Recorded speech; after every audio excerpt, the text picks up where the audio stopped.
xale yi mu jéem réew président nee na nguuram gi xoolu ci xarit xoolu ci àndandoo kuy liggéey la gëm te Ablaye yaa ngi liggéey Université Dakar yaa ko defar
présence du bureau municipal de la commune de Yoff, les conseillers municipaux, les chefs de quartier, madame Kepkou délégué de quartier, les frères Yoff, les Djambouri Yoff, les Magui Yoff, les Djaraf, les Saltigué, les Ndaïdireu, Apexi, RS Yoff, la zone 6 de Yoff, les associations et groupements féminins, les étudiants, le personnel de nettoiement de la commune et l'ensemble des invités de Yoff.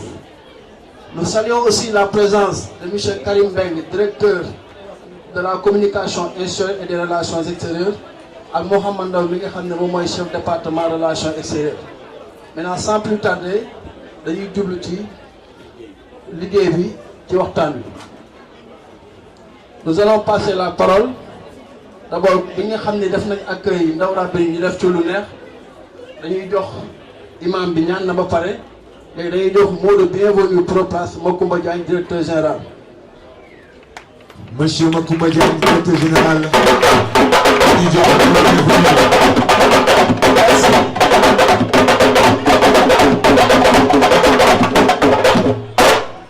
Merci beaucoup. Aujourd'hui, je sais que le maire a une grande fierté, le maire Abdoulaye Diouf Sarr. Parce que ki ngeen gis muy directeur général Proplace Abdoulaye Diouf Sarr moo ko doon jàngal ko loolu tey fierté la. muy Macoumba Diagne mu nekk directeur général Proplace Abdoulaye Diouf Sarr lii moo ko doon jàngal. kon tey yaram ndaw na Abdoulaye am na fierté moo am na fierté. Monsieur Diagne, vous avez la parole. Merci beaucoup, Khayar. jërëjëf Khayar. D'abord sant borom bi subhanahu wa taala di wax alhamdulilah di julli ci yonent bi sallallahu alayhi wa sallam. di tàmbalee rek li nga wax mooy sant ak gërëm ki nga xam ne suma professeur la te dañ ne élève moom bu fekkee ci jotaay professeur am mënul lu dul sant ko surtout nag mu nekkoon koo xam ne nekkul woon rek jàngalekat mais dafa nekkoon presque ndijaay ci ñun te tey yaakaar naa ne la mu doon am njott ci ñun ak yaakaar suñu borom tey am na lu mu ci dogal te ñu ñaan yàlla nag yàlla defal ko jàmm ak xéwal ci lépp loo xam ne am na ko yéene ci biir réew mi. Monsieur le maire de la commune de Yoff, monsieur le directeur de la communication institutionnelle et des relations extérieures de la Sonatel, monsieur Mohamed Ndaw, chef de service au niveau de la Sonatel, mesdames, messieurs les chefs de service technique, monsieur le représentant des imams, monsieur le représentant des délégués de quartier, mesdames, messieurs les représentants des ASC et des groupements de femmes, mesdames, messieurs, chers invités, je suis particulièrement heureux d'être présent avec vous cet après-midi à l'occasion de cette cérémonie de signature de la convention de partenariat entre la Sonatel et l'entreprise Proplast. Le constat est là, notre environnement subit de nos jours des agressions multiples résultant la plupart du temps de l'intervention de l'homme. Cet environnement magnifique est bien plus fragile qu'on ne l'imagine et la main lourdement destructive de l'homme bien forte qu'il ne puisse le supporter. Le péril plastique est devenu un phénomène national, voire mondial. Il représente l'une des formes les plus visibles de la dégradation de notre environnement. Il est vrai aujourd'hui que les déchets plastiques sont partout, à tel point qu'ils deviennent finalement un décor banal de notre cadre de vie. Ils jalonnent les axes routiers, les artères principales et les jardins publics de nos villes. Cette prolifération des déchets plastiques préoccupe les autorités jusqu'au plus haut niveau de l'État, d'où le vote de la loi numéro 04/2015 relative à l'interdiction de la production, de l'importation, de la détention, de la distribution, de l'utilisation des sachets plastiques de faible micronage. Mais au-delà de l'interdiction, la loi promeut aussi une gestion écologiquement rationnelle des déchets plastiques en général. Cette problématique doit interpeller la responsabilité de tous, le gouvernement, les collectivités locales, la société civile, les entreprises, mais aussi les populations, afin qu'il y ait une synergie d'action en vue d'y apporter des solutions appropriées et concrètes. Je pense que monsieur le maire de la commune de Yoff et monsieur le directeur général de la Sonatel l'ont compris. Mesdames et messieurs, nous sommes convaincus que la mise en place d'un réseau de points Recuplast va amorcer véritablement la première réponse à la grande question que constitue la pollution de notre environnement par les déchets plastiques. C'est quoi donc un point Recuplast?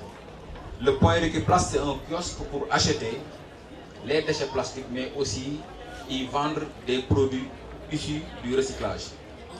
L'ambition de Recuplast est de proposer par le travail de la récupération et du recyclage des déchets plastiques des emplois verts, stables, afin d'offrir aux populations la possibilité de gagner leur vie par un travail décent et utile.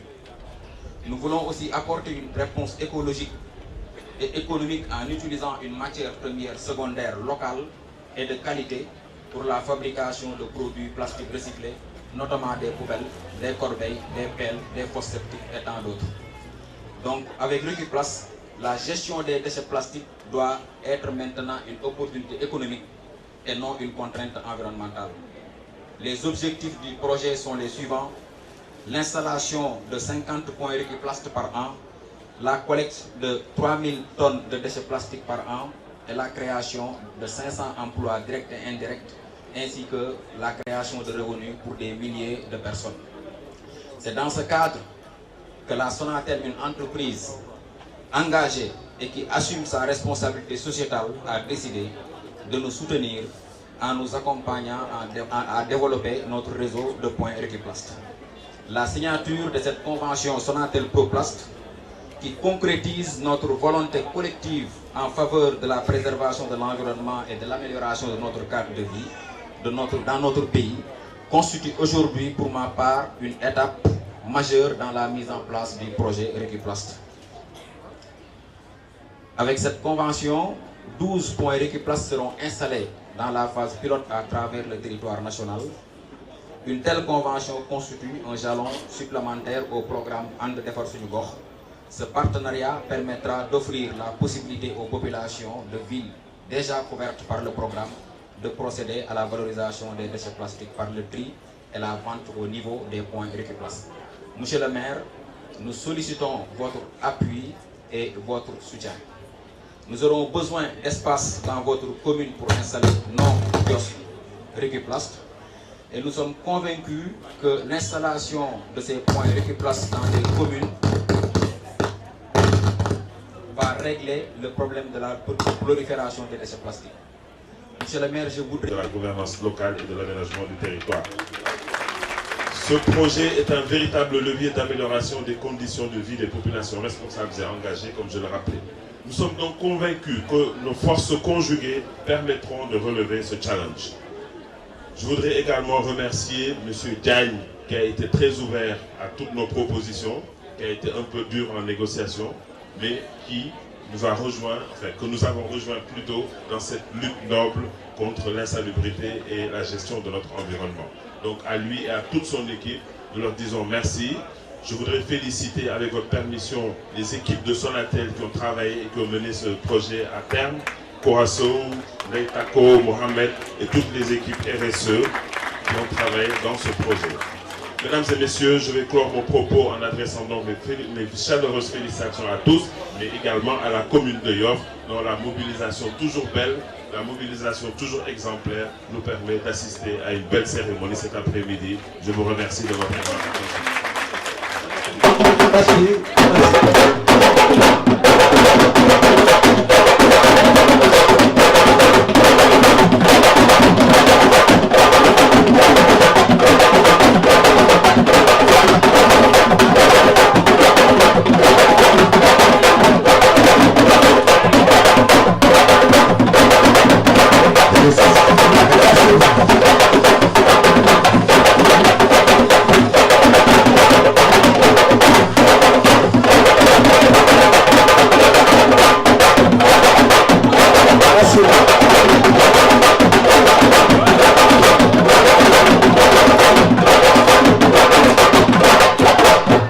Merci beaucoup. Merci monsieur le directeur général. Merci monsieur le directeur de la communication. Maintenant pour magnifier la cérémonie, dañuy woo troupe théâtrale Avenir. Troupe théâtrale Avenir ñooy ñëw pour magnifier aujourd'hui pour la convention.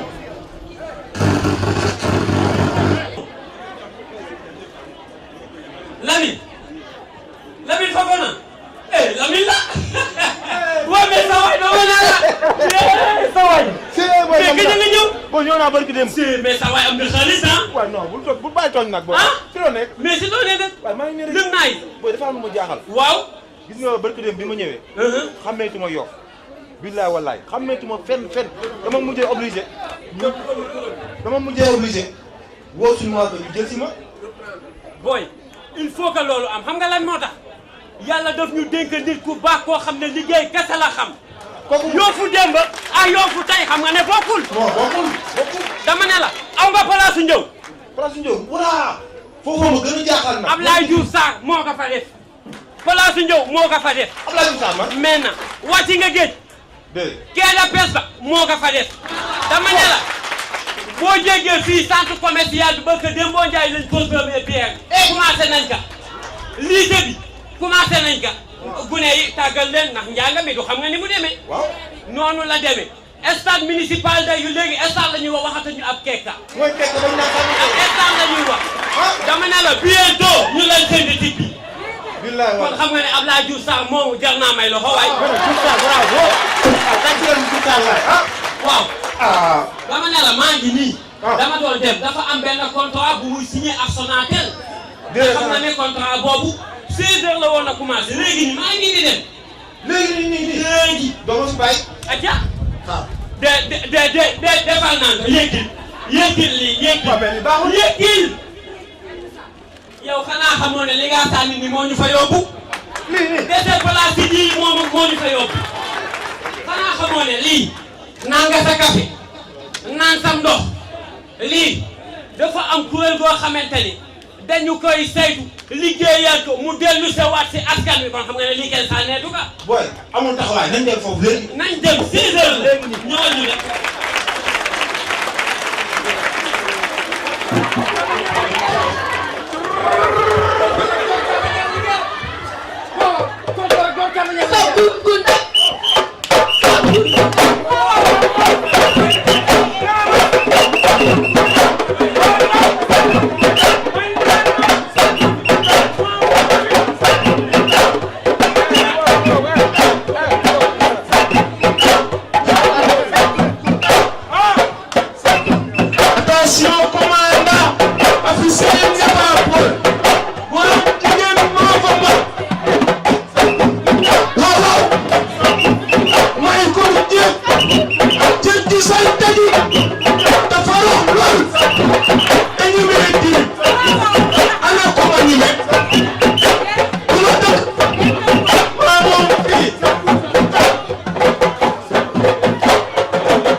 xam sax ki nga doon. man la dese mi ngi ànd ak tilim ak jàngoro ak feebar. man la fàggu sa dëkkuwaay mi xeex tilim doxal mari daan feebar man la PE. mën ngay dëkk. jiw lay dëkk. mën ngay dëkk. jiw lay dëkk. xamoo may ka. jiw maa xam sax ki nga doon. boo ñu mënee sama Dubaay dégg ko. sama Dubaay yi boo ñu mënee dégg ko. yow mën ngay dëkk. jiw lay dëkk.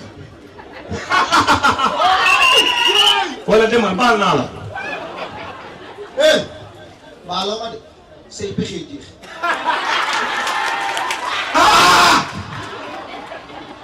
kii xam naa fi ma koy jaar damay bàyyi ba sa jabar di fóot ba was say yéen ndox yu salte yooyu ma sotti ko doon doomu jàngoro bi. ëllëgati ko ñëw dugg seen biir wala leen feebar tëral leen ngeen di jeex di ngeen jeex di jeex ba may naa leen dugg leen safara.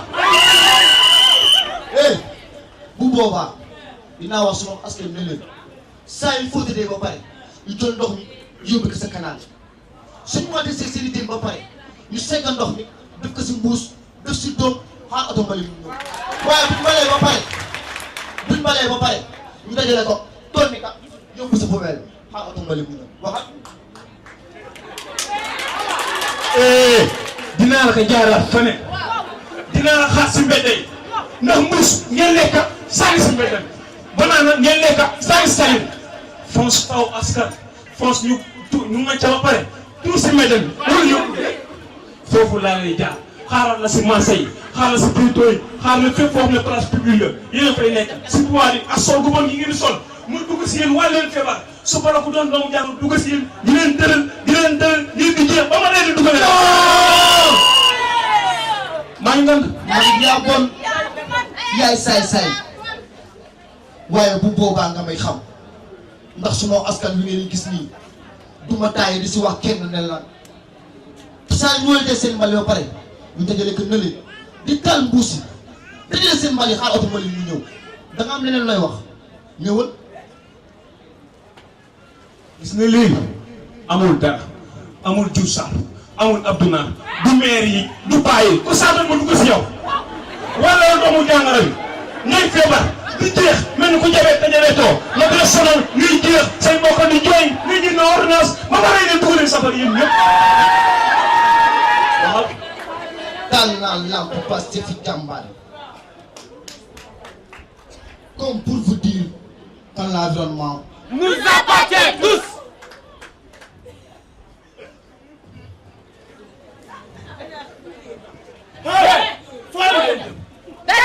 lu bon kenn soxlaawu ko. donc nous devons l'entretenir et kon ñun ñi fi nekk ñëpp luttons contre la provocation des décès et des décétures car la santé n'a pas de prix kon jóg leen ñu xeex daan feebar. jàngoro jege naa li jot na. fagaru war na. garabam sori na li jot na. déedéet maa bañ. déchet plastique nii xanaa xamoo ne moom la Sonatel ak maire Yoff dajale fii ngir ñu mën koo jëriñoo ndax déchet plastique amal na askan wi njariñ déchet plastique moom la ñuy sànni moom la ñuy jëlaat di ko utiliser ngir mu jëriñ askan wi bon nag déchet plastique nii la ñuy jël. li jiitu mooy lan.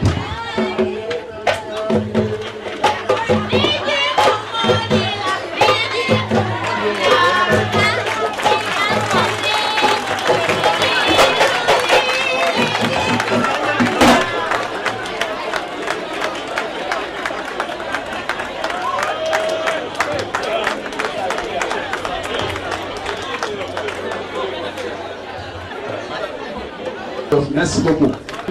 Nous allons donner la parole aux maires des projets réalisés et réalisables. Yes. Nous allons donner la parole à qui? À l'homme sûr, l'homme mûr, l'homme travailleur. Nous allons donner la parole à l'homme du travail bien fait. Nous allons donner la parole à qui? À l'homme propre. Nous allons donner la parole à qui? Au maire de Yoff, ministre de la Santé. Yoff ànd ak waa Yoff na liggéey réew mi le waxuma la Yoff rek waaye réew mi yëpp mu nangu ko liggéey ñu ni nangu ko liggéey mu ni duma leen wax yéen a ciy teg seen bët ni na ànd Yoff fu ma dëkk ngeen xool ndax bay ca siiwoo Abdoulaye Diouf Sarr ku sa maam daan dalale sa mbootu warul a xat war la tuuti Abdoulaye Diouf Sarr su président amoon ñëpp ñu mel ni yow ba mu am juróom ba fukk waxatuñu réew mi waaye le Sénégal sera le pays le plus aimé dans le monde entier. ndeysaan Abdoulaye Diouf Sarr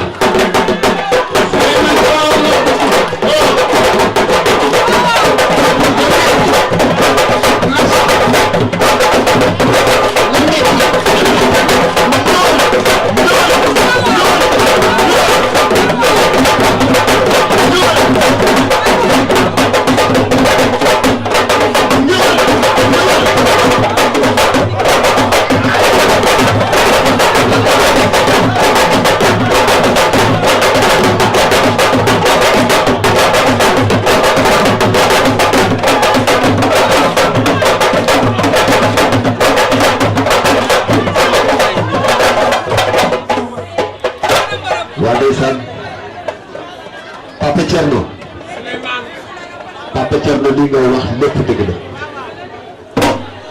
waaye Abdoulaye Diouf Sarr mii da di kenn su ñun te def naa ne yéen namoon ngeen Abdoulaye Diouf Sarr de Souleymane est-ce que namoon ngeen Abdoulaye Diouf Sarr moo tax ñun ñëpp dañuy ànd gëj a gisee nee leen gëj a gisee xam nga ne namoon na la gëj a gisee waaw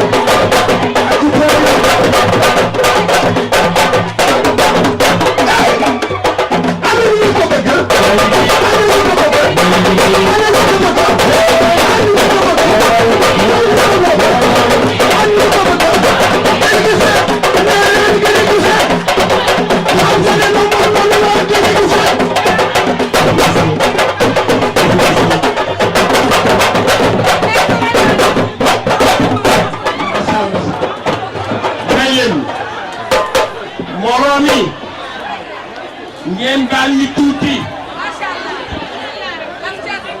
baal leen ñu tuuti tuuti lu mu réeree ci kookoy couleur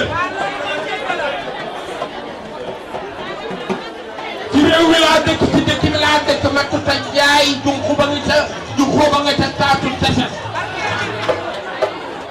waaye woote ñëpp ñëw sa jikko moo la ko jox seexluwuloo sa bopp seexluwuloo askan seexluwuloo ñi nga bokkal seexluwuloo miskin seexluwuloo réew mi Abdoulaye Diouf Sarr 2019 fu ñu demee ba deuxième mandat bi jeex 2024 ni yàlla baax na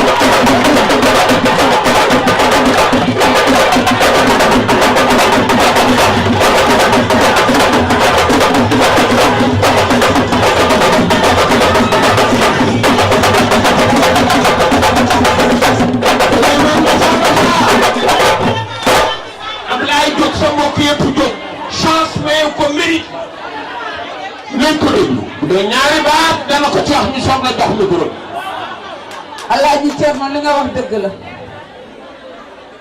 ndax Abdoulaye Diouf Sarr mii waxuma Yoff de waaye képp kuy doomi Lébu dangaa war a ñaanal Abdoulaye Diouf Sarr. dëgg la.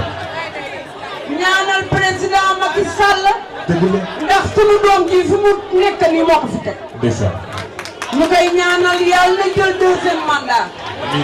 te dama di Diouf Sarr yow kenn du la jàpp parce que demoo bàyyi say mbokkaa ngi toog te Lébu dafa am fayda boo ko yëgul yëgu la barke Serigne Saliou maslaami na ta booy ma des sa njàngaan ma saatu jënd yaayi daal cuub ma kan si laag ma rem naar yow moom joom ilimaan la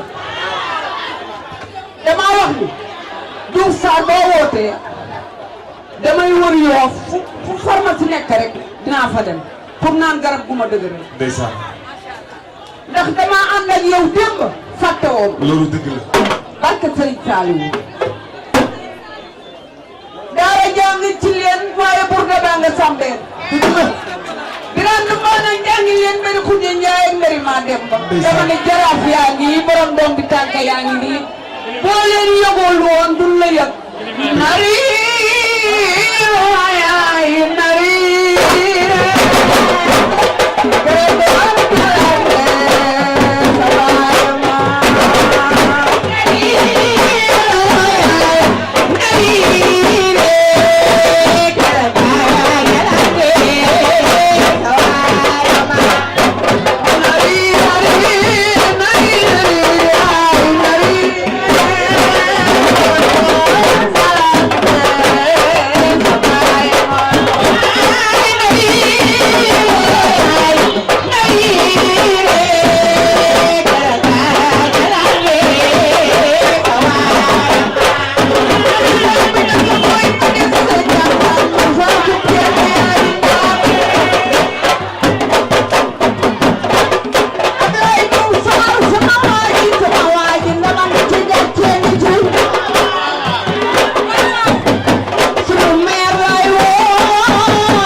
duma doyal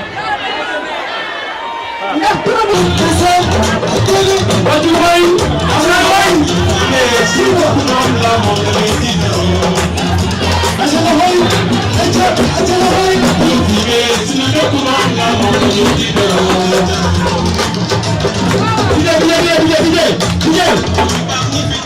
dama ne jërëjëf yàlla yàlla fa jàmm dama ne Ablaye war a dem fenn si contre borom tur fayakul li dafa xaar ma yàlla yi déglu leen mooy déglu leen ndeysaan xam nga nit ñi dafa neexooy ma taati la xëy Diop kuy sa maam seen Limaamu Laay ndeysaan moo jóg ma ko lay kuy sa maam maam Alaaji Malik Gambu ba rëy la laay nga day riirooy bu daw bu yoxoxi tele yaa ngi nii Abdalaay tere baa ngi nii Abdalaay ñëw sama ñëw gërëm naa la sant naa la Abdalaay Diouf Sarr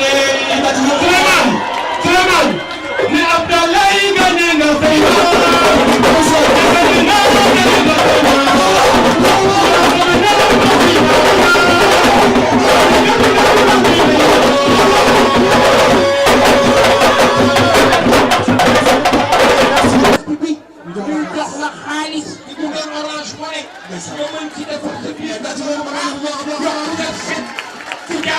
yokku nga set ci kër yi yokku nga set ci mbedd mi indi nga wér ci réew mi yàlla ko ko def monsieur de la santé et de l'action sociale monsieur Abdoulaye Diouf Sarr maire de Yoff.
Merci beaucoup.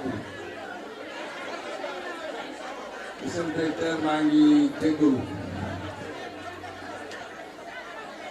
jégalu parce que plongé naa convention bi au cœur du pays lébu mais je suis persuadé que ce n'est pas dépaysé. Bon nag damay njëkkee loo xamante ne mooy le socle sur lequel je suis assis mooy làkkoon fàkkoon ñàkkoon làkkoon fàkkoon ñàkkoon ceux de jadis pour la cause de jadis à l'endroit de jadis bon nag loolu moom la ñu gëm moo tax damay jëkk nuyu ñi xamante ne ñoom moom Yoff muy borom ndombu tànk yi fi toog mais aussi ñi xamante ne ñoom ñooy magu Yoff jàmbur Yoff frère Yoff di nuyu bu baax monsieur le président des délégués de quartier di nuyu képp koo xamante ne kilifa dëkk bi nga te ñëw toog fekkee ndaje bu rafet bi amuñu lu dul Yoff lu ñu nar a am te bokkuñu koog Yoff yàlla duñu ko yàlla may bon dëgg waa Yoff yéen a namm ñu ñëw toog fii si maire bi pour jàmmu leen bon bu ñu wootee lu mel nii ngeen bàyyi seen yitte yépp ak ku xam seen daraja ngeen ñëw fekke ko nuyoo bu njëkk bi yéen a ko moom bi ma leen nuyoo ba pare ma nuyu bu baax a baax suñu gan yu tedd yi taw monsieur le directeur et chers frères et amis maa ngi lay nuyu si ñaari cër bu njëkk bi Sonatel moo ko moom parce que moom nga fi toog Sonatel est une entreprise citoyenne parce que si wàll wi ma nekk mi ngi fi yënd si beneen boor boo xamante ne dimbali askan bi moo ko laaj mais si wàll wi di set ak setal yàgg na si liggéey danaa dellu si tout à l'heure si projet bi ñu dajale tey bon monsieur le directeur nga jottalul ñu suñu nuyoo direction wu Sonatel ak tous les Sonateliens comme vous aimez vous appeler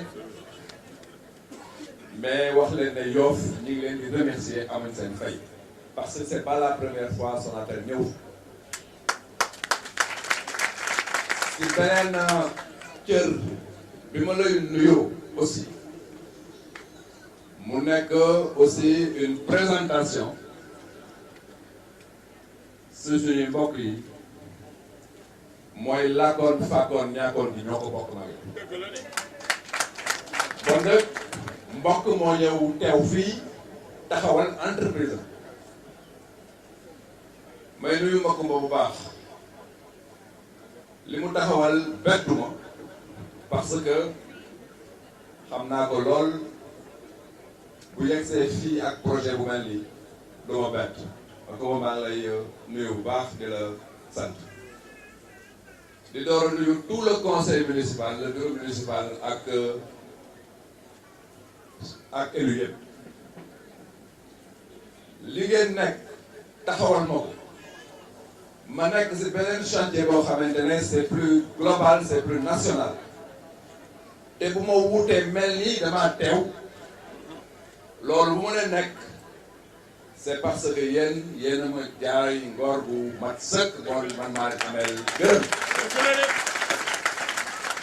monsieur le premier adjoint maa ngi teg nuyoo bi si sa loxo nga jottalil ma ko tout le conseil municipal parce que nit bu ma nee wutee te xelam dal c'est parce que ñamu bàyyi dañoo wóor maa ngi leen di remercier les populations de Yoff mais particulièrement ñi xamante ne dañ leen mandargal bu baax a baax a baax muy ñaari tur yi toog fii tey maa ngi leen di nuyu fu nekk daje nañ dans les frontières du gouvernement bu ñu rombee dañ naan say tur ba gi nële bon nag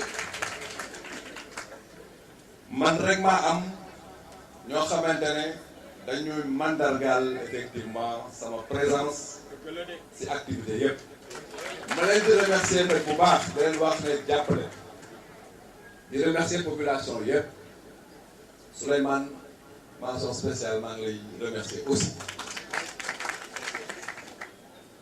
li ñu dajale tey nag lu am solo la monsieur le directeur wax na ko sànq dañoo ñëwoon bokk ci benn mbir mu mag muy setal suñu gox setal suñu gox dafa am solo lool parce que cet bu amul jàngoro dugg dañu xale yi wan léegi fii doy na illustration am na dëkk yoo xamante ne actuellement fi ñu toll nii ñu ngi ci film du ma leen tudd mais lu ko fa indi mooy fièvre bu ñuy wax fièvre de Lassa dugg ci nit ñi te lu koy indi rek mooy set parce que feebar boobu kaña moo koy indi te kaña xam ngeen fu muy nekk bon nag set dafa baax lool Yoff nag def ci ay jéego yu am solo avec la Sonatel dans le cadre de setal suñu gox foofu tam ñu ngi fiy nuyu bu baax waa Sonatel di leen ci remercier commune bi dugg ci loolu ma ne l'option c'est de faire de Yoff une commune écologique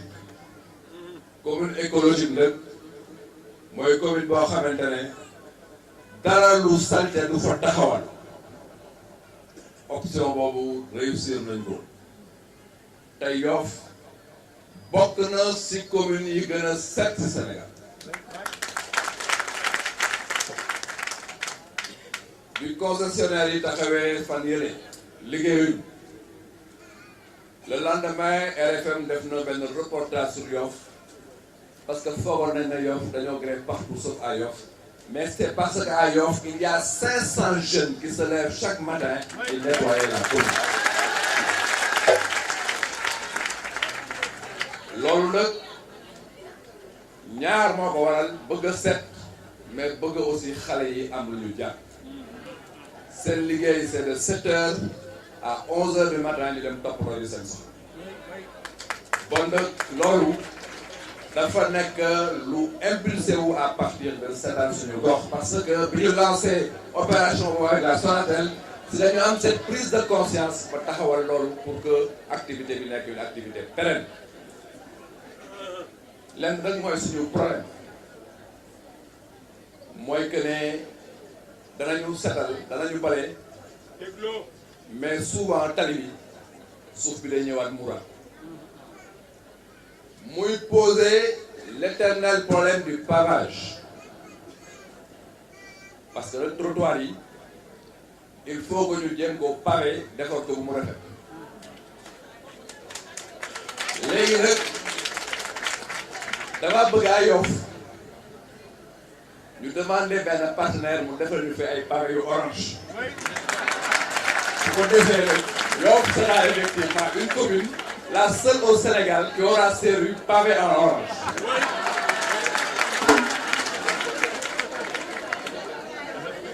Makumba ñëw ànd ak Sonatel ne léegi dañu bëgg seen mbuus yi ngeen di sànni mu am njëriñ pour yéen léegi képp ku sànni mbuus rek xamal ne sànni nga sa njëriñ parce que bu ngeen ko dencee doxantu ba ñëw laaj kiosque Récuplace fan la nekk ngeen joxe ko ñu am ni leen ko weccee ci Orange Money loolu day yàq ko seen koom-koom yéen bon nag loolu na law ci dëkk bi waa dëkk bi yëpp ko parce que expérience boobu réussir fii ci Yoff incha allah dana nekk loo xamante ne day law un peu partout dans le pays mais li ma leen di demande nag mooy avant ngeen di dem Grand Yoff di jël seen mbuus yi ñëw di ko jaay Récuplace jël leen mbuus Yoff ba pare bon nag vraiment xam naa dugul nag wax damay terminer rek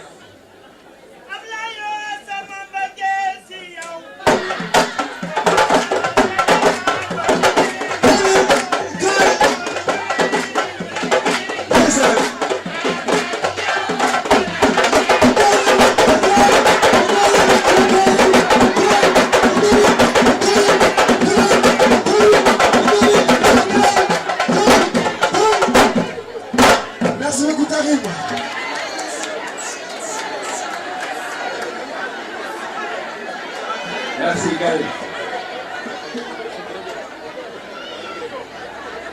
Merci Gaël. J'aimerais simplement remercier la Sonatel. Remercier la Sonatel, mais aussi remercier Proplast.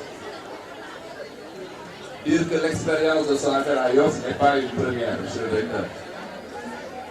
Yoff a été parmi les communes choisies comme commune pilote pour lancer l'opération Setal Suñu Gox.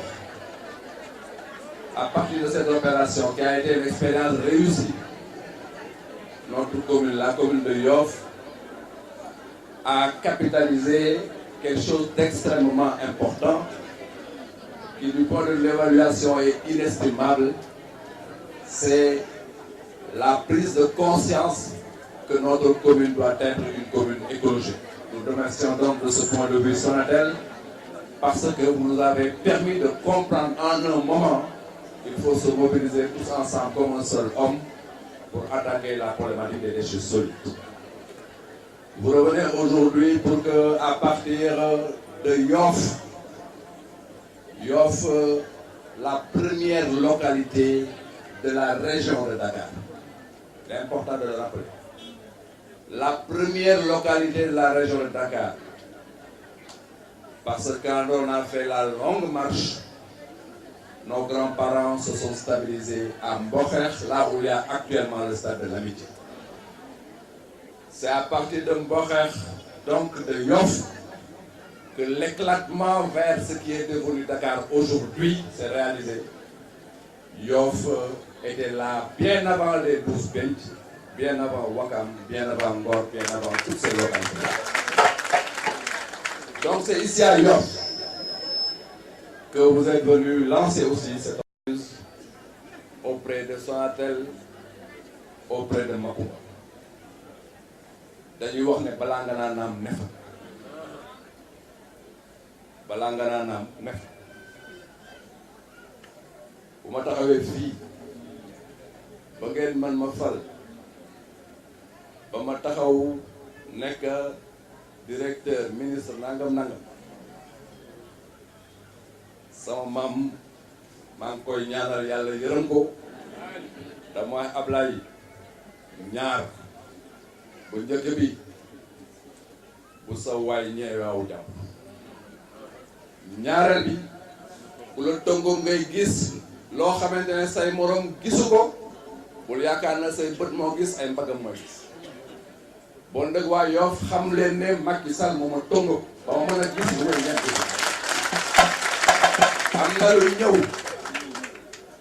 na lu ñëw ngeen fàttaliku loolu Yoff am na jéego yu mag yu mu def ba am une visibilité nationale voire internationale dafa am lu ko waral te loolu ko waral mi ngi liggéey réew mi di ko yóbbu ba sori occasion dana ñëw nag ñu waxtaanaale loolu yépp dama ñaan waa Sonatel ak Propas ma njàmbaas si loolu léegi bu def na wax ne njàmbaas yàqul sër bu mënul ñëpp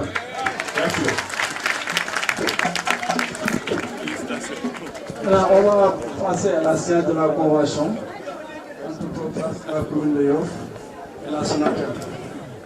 Entre Sonatel, Proplace et la commune de Yoff. Souleymane. Content d'être hier et merci beaucoup à tous ceux qui sont là parmi nous ce soir. Invité wu ñëpp ñu ngi kontaan ci yéen bu baax a baax.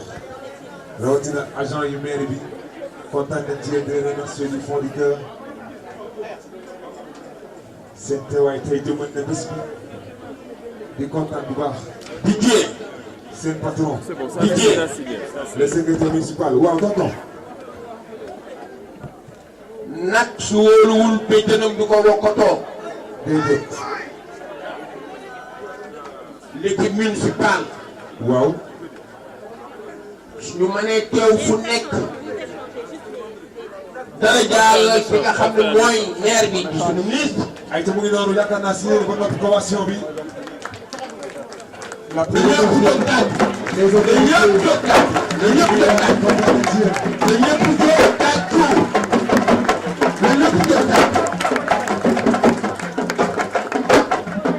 yàlla na ko yàlla wéyal yàlla na ko yàlla sàmmal boppam yàlla na ko yàlla téel boppam yàlla na yàlla jëmale lii ci kanam.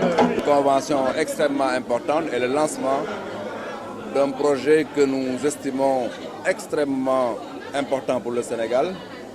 Il s'agit d'un projet de récupération des déchets plastiques. Vous savez que le Sénégal s'est engagé par le biais d'une loi à éradiquer ce fléau qui attaque dangereusement l'environnement. Mais nous savons aussi qu'il s'agit de légiférer, mais au-delà, il faut aussi que des initiatives de cette nature essaient de faire bouger les comportements.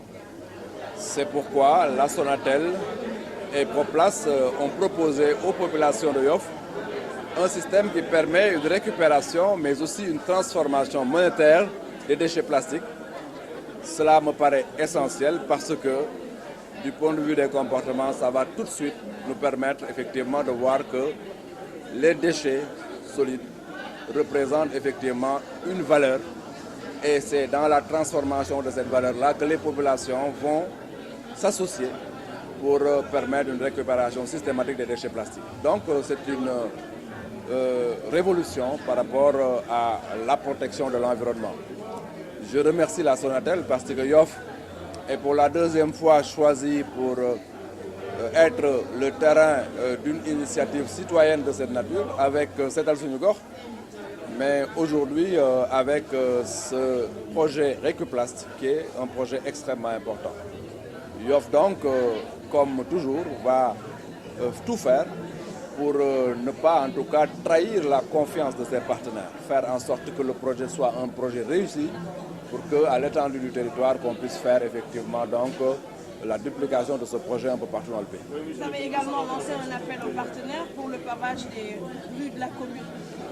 Je crois que vous n'avez pas donc entendu mon message. J'ai lancé effectivement un message pour que Yoff soit pavé en orange. Donc c'est une offre de partenariat à notre ami de la Sonatel pour dire qu'au-delà de la question des déchets plastiques, il y a aussi la lutte contre l'ensablement qui doit effectivement aussi être attaquée. Et on sait très bien que quand les trottoirs ne sont pas pavés, ça favorise effectivement donc l'ensablement de la voirie, ce qui pose un problème. Mais Yoff a déjà commencé à prendre beaucoup d'initiatives.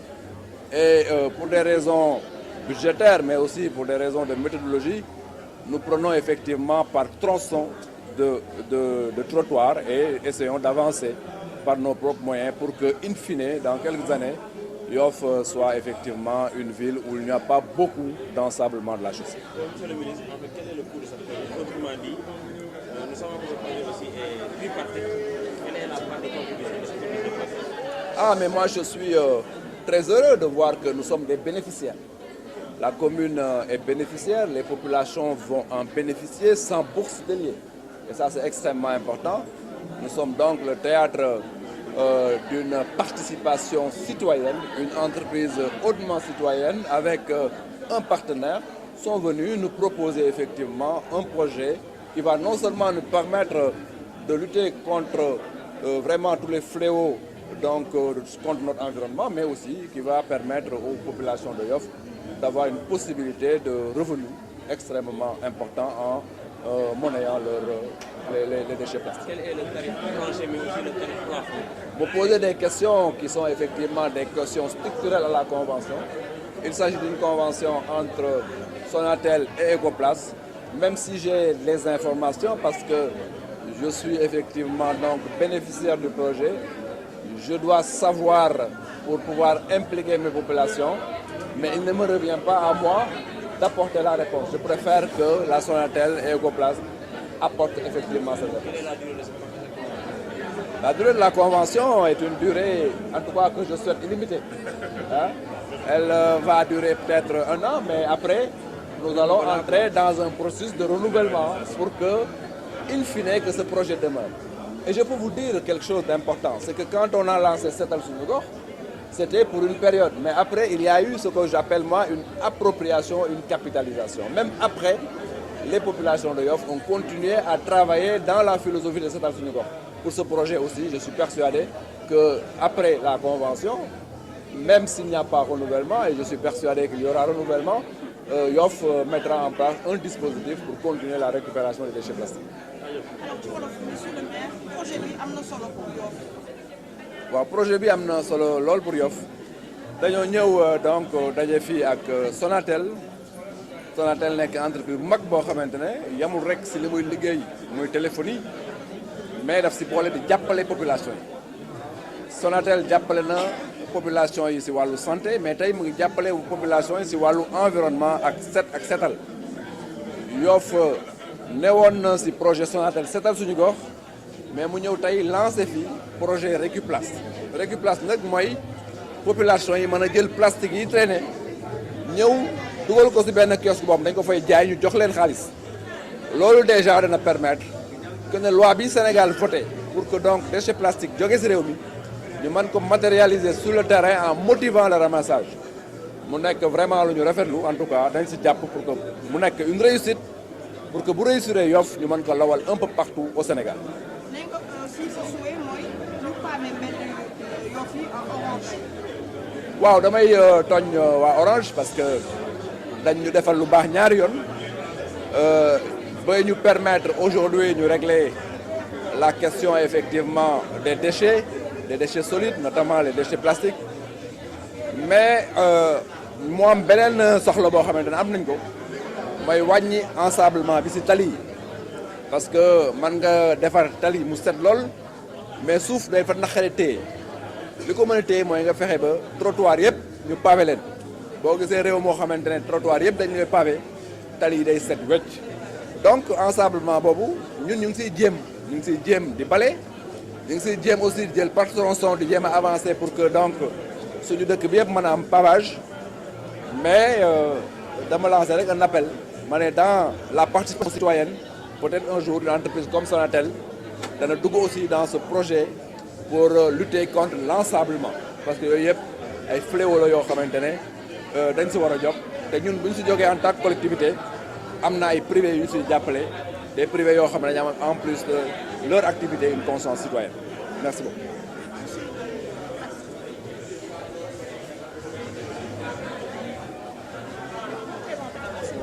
Monsieur Macoumba Diagne, directeur de la société ProPlace Industrie. Pourquoi le choix de la commune de Yoff? Parce que ProPlace actuellement est en train de tisser un partenariat avec la Sonatel. Et comme la Sonatel était aussi en partenariat avec la commune de Yoff, nous avons choisi ensemble cette commune pour démarrer ce projet Recuplast qui consiste à installer des kiosques dans les quartiers afin de pouvoir ramasser les déchets plastiques. Donc nous mettons aujourd'hui, ça c'est des choses qu'on va discuter avec la commune parce que la commune va attribuer des sites et nous allons installer autant de kiosques que d'espaces qui nous seront attribués par la commune.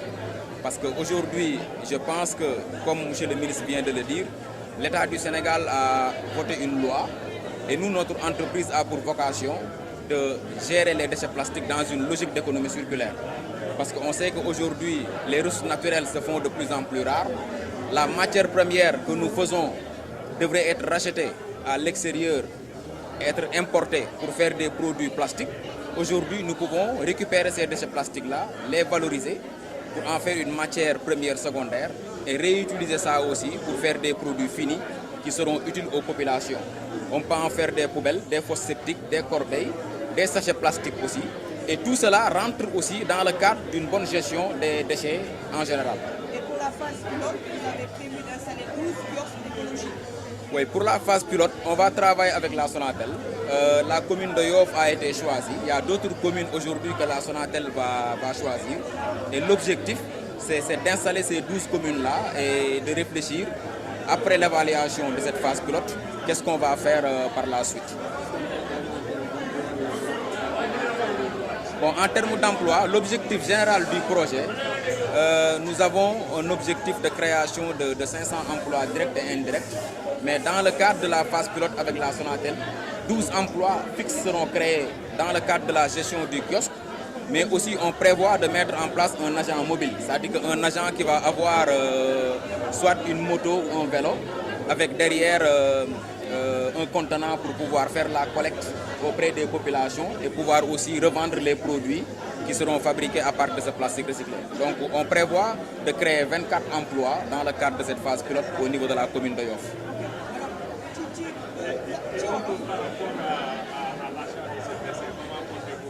Par rapport à l'achat, nous achetons le prix entre 50 et 100 francs le kilo.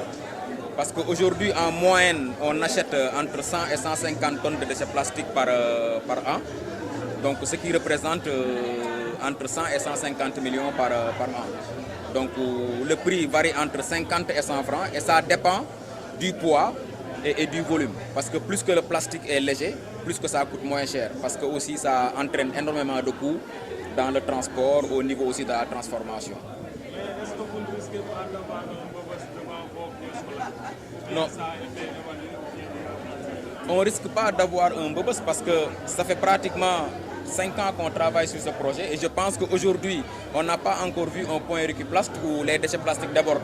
Parce qu'au-delà de l'aspect kiosque, il y a aussi un réseau de collecte mobile parce que nous avons des camions qui accompagnent les kiosques et qui passent assez souvent avec un système aussi